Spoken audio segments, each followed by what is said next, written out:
On Reality Check, I have with me Dr. Sudarshan Ballal, Chairman of Manipal Hospitals, joining me from Bengaluru.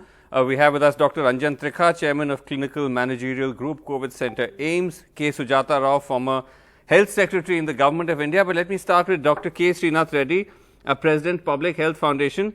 Dr. Reddy, so multiple strands that are leading to, many Indians, health workers, hesitant to take the shot. Is this normal when you have a new vaccine come into the picture, or is it also partly to do with the kind of confusion over the Covaxin and the way that all of that was handled? Well, I think there are multiple factors that are contributing. Firstly, I think the threat perception has gone down markedly because the cases have come down, the deaths have come down, the serious hospitalizations have come down. Right. Therefore, overall people are not feeling as the overall COVID threat perception has come down in the country? Yes, the overall COVID threat perception has come down. If it had happened, for example, in September that the vaccine was being given, where many people were alarmed, then people were actually clamoring for the vaccine at that time. So that is one factor.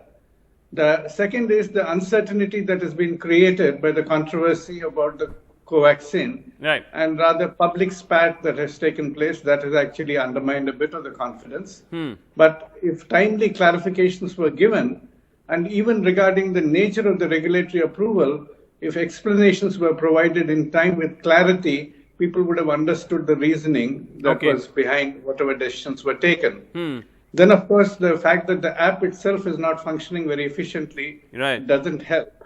There is also a problem that the list of contraindications that have been given by the two vaccine manufacturers in India is not very helpful, because when they say people with so many comorbidities should not be taking it, people with who are on blood thinners should not be taking it, which blood thinners do they mean? Many of the people who actually have comorbidities will be on aspirin, and that's not a contraindication internationally.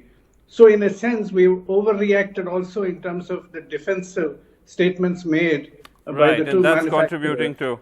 Okay. K. Sujata Rao, at this stage, I mean, we saw there that the government is trying to do some damage control, trying to put out ways of trying to get people to not be fearful. Do you think it's enough? I don't think so. It's a bit too late, but maybe not unless and until the Prime Minister and the Chief Minister and all these influencers also take the vaccine. And, right now it's difficult to convince everyone to take Covaxin because of all the controversy and the reasons explained by Dr. Reddy.